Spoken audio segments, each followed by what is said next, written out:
Halo guys, oke, di video kali ini Beto tuh akan bercerita tentang salah satu peristiwa yang pernah menggegerkan se-Indonesia Raya. Oke, kita saya mau lama-lama, mari kita dengar ceritanya. Sebelum itu kita ngopi dulu guys.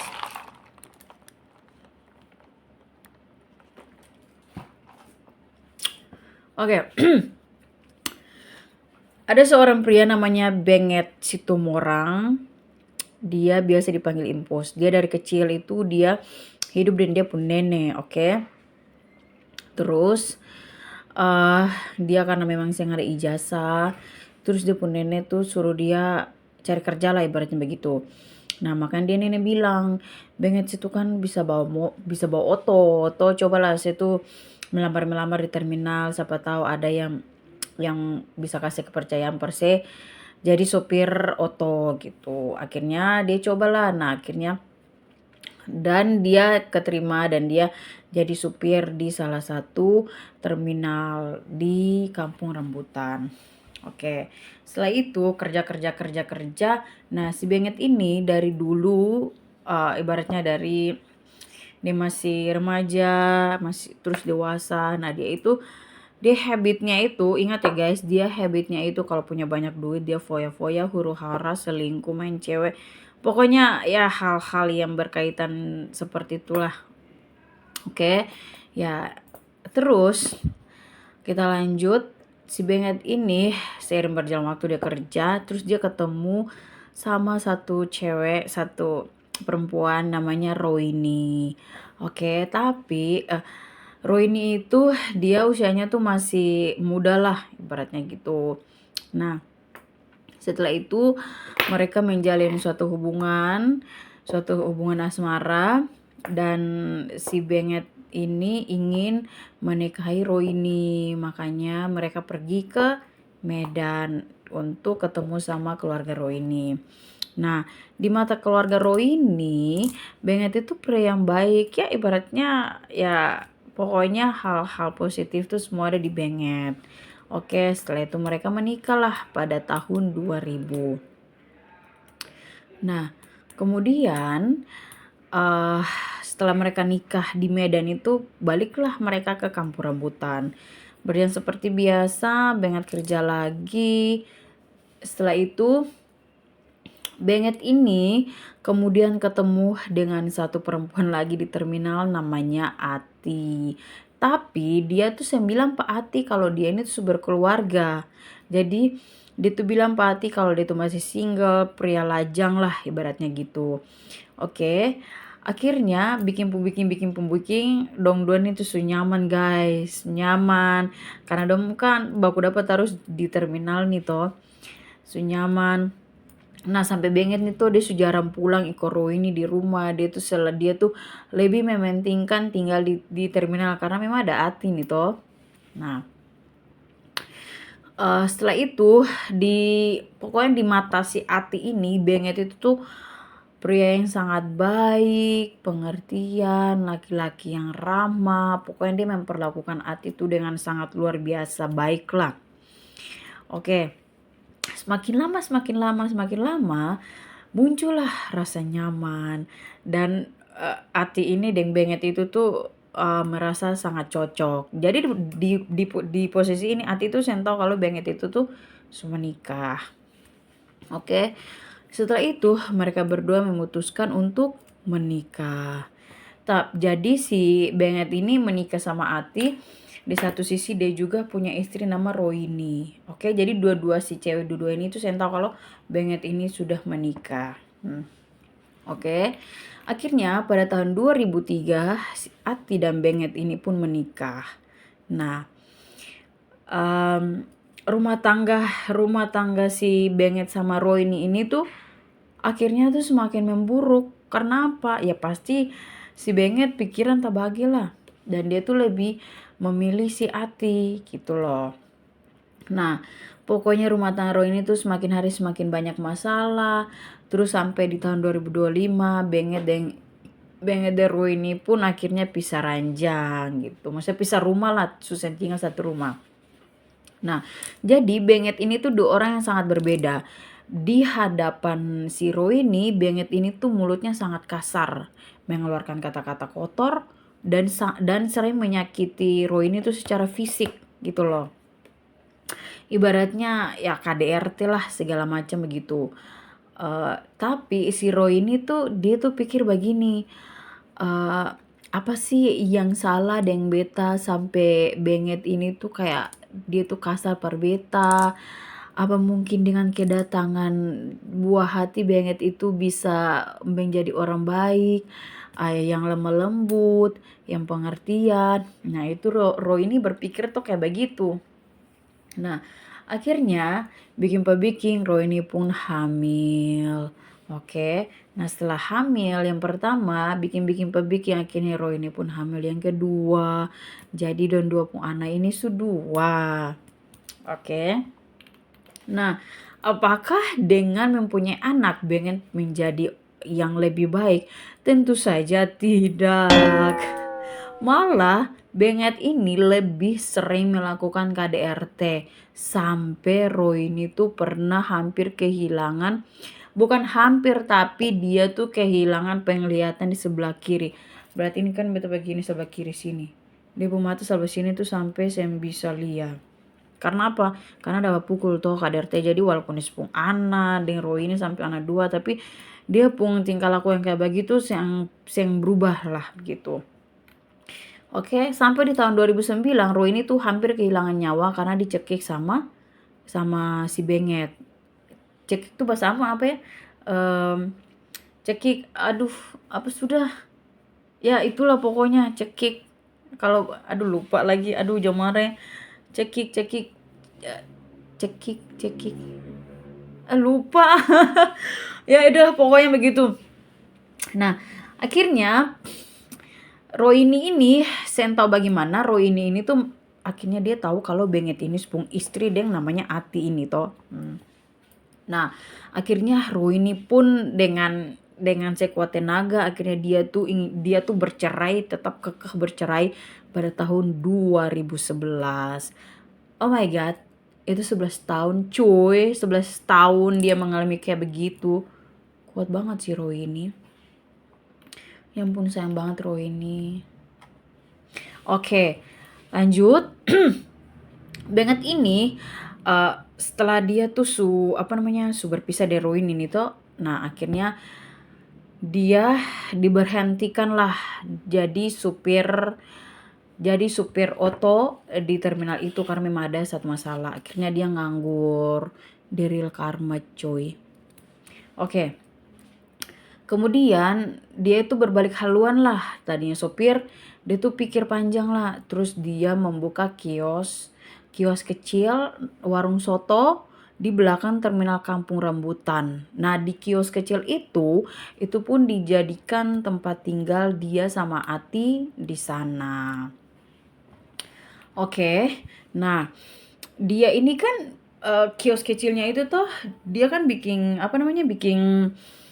bikin soto. Toh cuma kan tuh yang aku laku. Soto nih yang aku laku. Akhirnya dia tuh pikir bagaimana caranya supaya dia pun dagang laku. Akhirnya dia tuh putar haluan, dia tuh jual tuak. Tuak itu sejenis minuman keras. Kalau kata dia mau bilang sopi.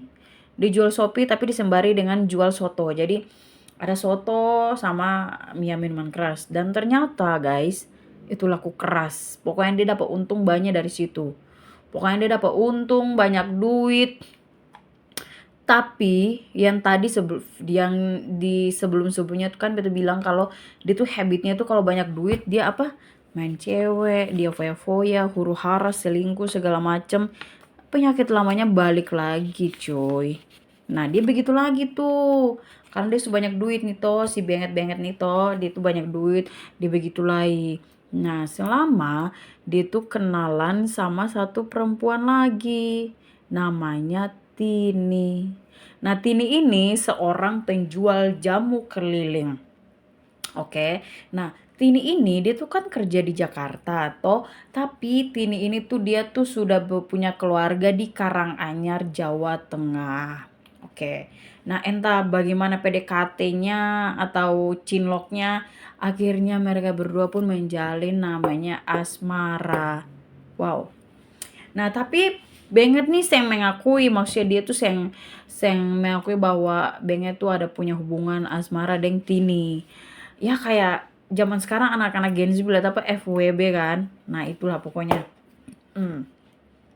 Nah, si Tini ini walaupun dia tuh menjalin hubungan dengan si Benget ini, akhirnya Benget yang angkat dia jadi asisten. Jadi bantu-bantu untuk jualan soto dan minuman keras yang tadi, sama sekaligus tinggal sama-sama deng Benget dan dia punya istri ya nama Ati itu.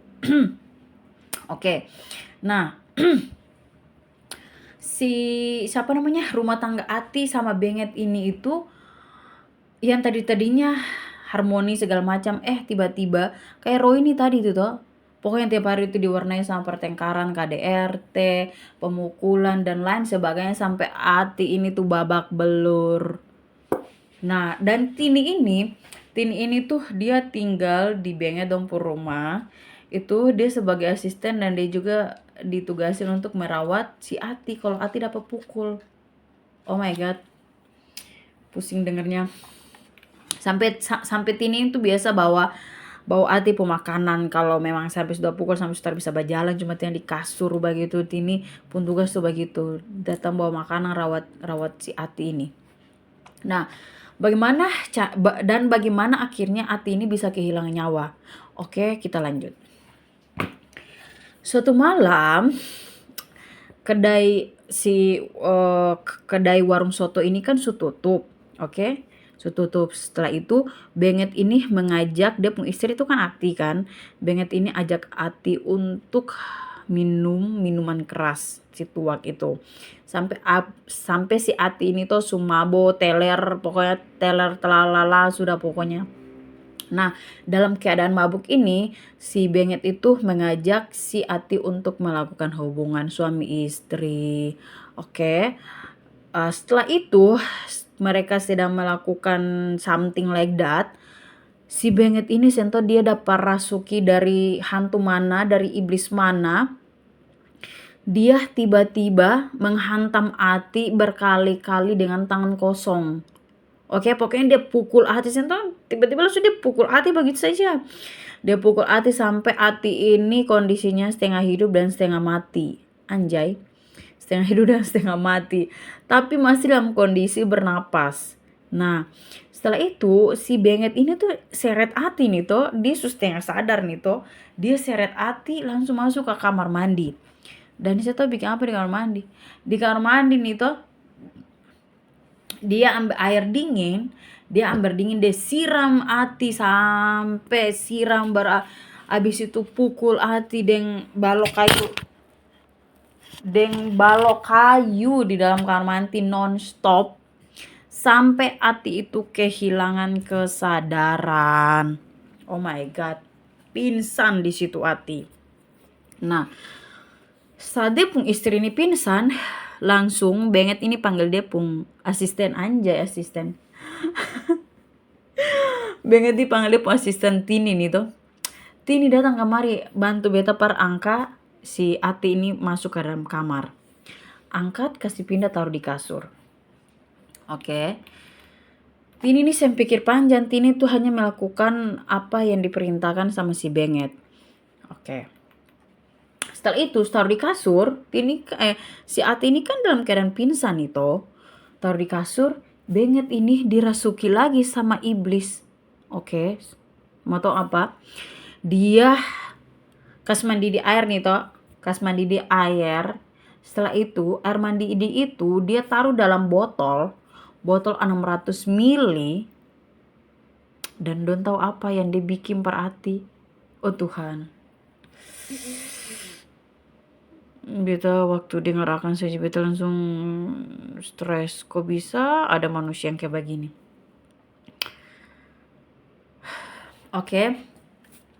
Dia ambil botol, dia isi air mendidih, terus dia kasih masuk botol itu mohon maaf ya, di alat privatnya Ati. Tapi Ati dalam keadaan pingsan. Saking sakitnya sampai Ati dalam keadaan pingsan itu dia langsung bataria. Sampai bangun si Ati itu saking sakitnya. Nah, setelah itu jadi si Ati ini tuh walaupun dia ini tuh sakit bataria, Benget itu tinggal hantam dia, terus tinggal pukul terus kiri kanan muka belakang gitu nih. Pokoknya dia pukul berkali-kali berhenti sampai si Ati itu bergerak, langsung dia stop. Oke. Setelah itu Ati bergerak, sudah kamar di atas kasur, langsung dia keluar, dia kunci pintu. Dia kasih tinggal Ati begitu, pokoknya dia memastikan bahwa Ati itu masih hidup atau seng. Dia kasih tinggal Ati di kasur, dia keluar, dia kunci pintu. Oke. Besoknya Benget bangun itu seperti kayak sing ada apa-apa begitu. Pokoknya Benget sama Tini itu tuh menjalani hari tuh kayak biasa. Jadi dan si Tini itu tuh pikirnya tuh ada pikir apa-apa, karena Tini itu kan biasa lihat kejadian yang kayak begitu toh. Kan Tini kan jadi asisten, terus dia kalau Ati itu dalam ada sakit, Tini kan yang biasa bawa makanan. Jadi Tini kayak biasa begitu, tapi Tini habis pikir kalau Ati ini sudah kehilangan nyawanya. Oke. Don dua kembali berjualan soto, melayani pelanggan seperti biasa. Kayak ada dosa begitu ya. Puncaknya pada 2 hari, jadi 2 hari itu si Benget ini sempurna cek Tini, sempurna buka kamar. Jadi kasih tinggal kamar tak kunci begitu selama 2 hari. Oke, setelah 2 hari, Benget ini tuh kayak cium kayak ada bau-bau kayak bau bangke begitu ya. Pokoknya aroma yang enak dari dalam kamar itu. Akhirnya Benget ini buka kamar, toh pas buka kamar, Benget ini lihat kondisi Ati tuh yang kaku dan pucat. Tapi di titik ini Benget tuh yang kaget. Malahan Benget ini tuh bingung dan takut ketahuan. Makanya apa yang dilakukan Benget? Benget ambil air, Benget isi dalam mulut supaya tahu toh kalau ini dia tuh masih hidup kaseng toh. Ternyata air itu akan keluar lagi. Oke. Nah, di situ yang terpikirkan di dalam otak Benget adalah bagaimana caranya dia bisa buang jasad ini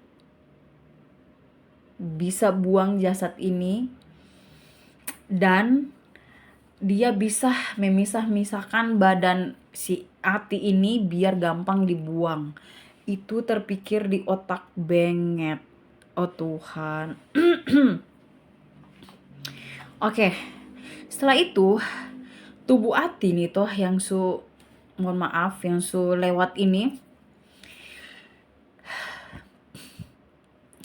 dia memisahkan tubuh Ati agar mudah dibuang. Jadi dia potong-potong, dia isi di dalam kantong-kantong. Jadi ada beberapa kantong itu kan maksudnya banyak nih toh. Ada isi tangan, isi kaki, kepalanya. Pokoknya itu isi dalam kantong-kantong.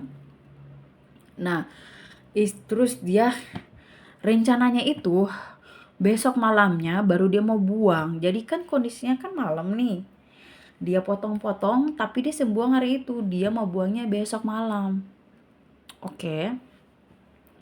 Tapi karena ada satu kantong nih isinya usus karena bau banget. Oke.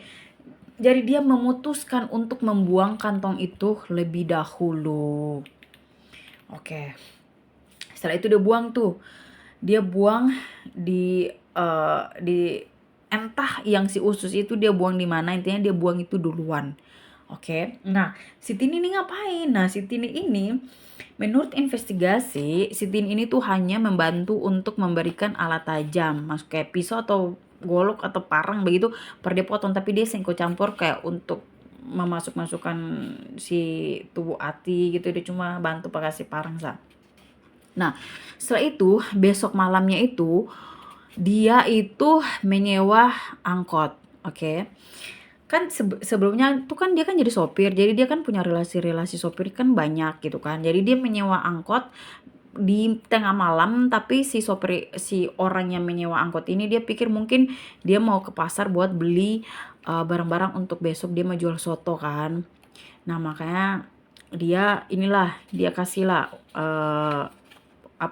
mobil angkot ini par benget pakai gitu. Nah, setelah itu dia apa kasih masuk tuh kantong-kantong semua, kasih masuk ke dalam oto. Nah, satu kantong berisi jantung sama hati dia tuh isi di dalam kulkas. Oke, jadi semua kantong diisi untuk dibuang, satu kantong yang berisi jantung sama hati diisi dalam kulkas. Setelah itu Benget sama si Tini ini jalan lah. Mereka berdua akhirnya jalan dengan mobil angkot itu mereka menuju dari informasi mereka menuju tol ruas Cawang Cikampek. Nah, di setiap perjalanan tol itu mereka stop, mereka buang satu kantong, stop lagi, mereka jalan lagi, mereka stop, mereka buang satu kantong lagi. Pokoknya begitu terus sampai plastiknya habis. Oke. Setelah mereka pulang, Benget ini tuh sembuka dia pun kedai soto ya. Mungkin karena lelah nih tuh, tengah malam kerja nih tuh, tengah malam beraktivitas. Jadi besok harinya tuh mereka sembuka kedai sotonya. Nah, setelah itu besoknya lagi dia mulai tuh memasak soto dan menjualnya kayak biasa lah, pokoknya kayak biasa. Jadi seakan-akan tuh yang pernah terjadi adegan yang pas malam itu. Dia masak soto kayak biasa, dia jual kayak biasa.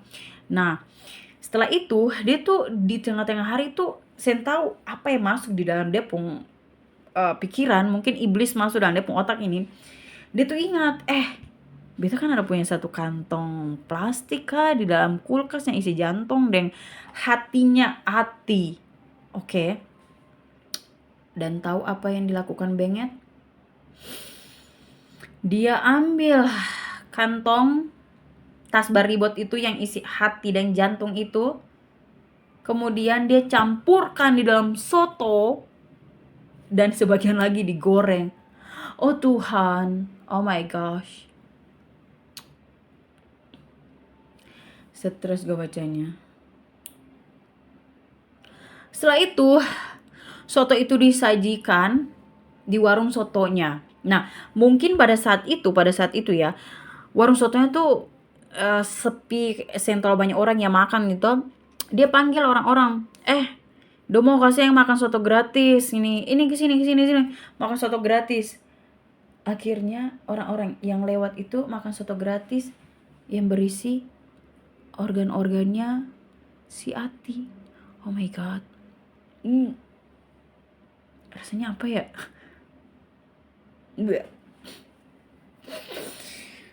Nah, terus si Tini ini kan lihat dong makan nih tuh. Nah, Tini ini kan tahu.